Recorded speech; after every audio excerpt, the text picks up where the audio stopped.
Hi everybody, this is Dr. James Reade, chiropractic physician and certified functional medicine practitioner. Today we're going to talk about biofilms.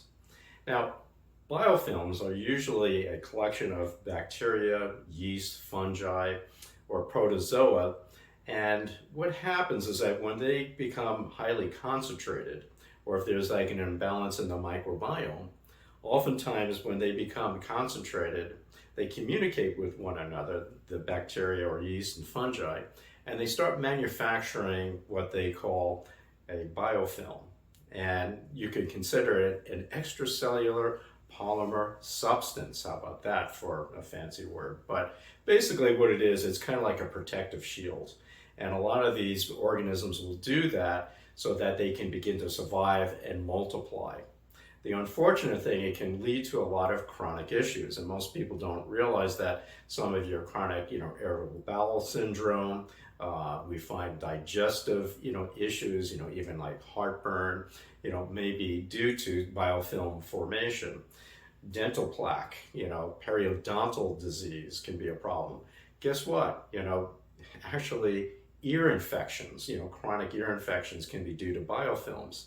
Chronic urinary tract infections can also be associated with that. Lyme's disease, is notoriously known for forming biofilms. So if you have Lyme's, that's one thing that definitely needs to be addressed. So there are also other, kidney issues and other problems that can develop with biofilm formation. But there are different ways of actually preventing biofilm formation.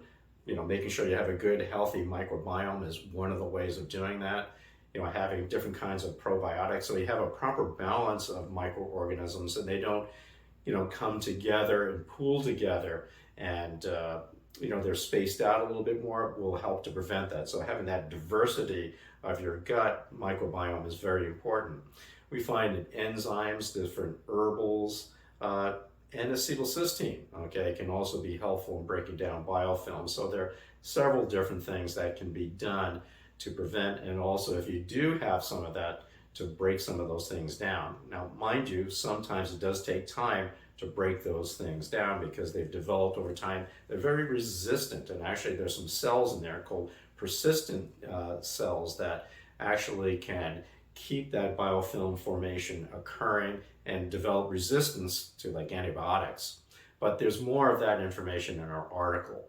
So I just want to let you know that we also have testing that we can do to determine if you might have a microbiome, and that there are things that can actually be done naturally to help to prevent and also get rid of biofilms as well. But I just kind of refer you to the article. This is just a quick video mapping out and outlining some of the things that can possibly be done, and just to kind of alert you that your chronic health issue may actually be a problem with biofilms, or why aren't you getting any better, or why you're persistently sick.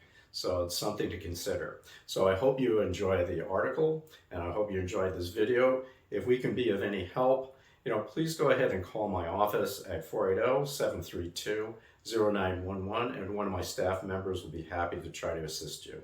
Thanks for watching.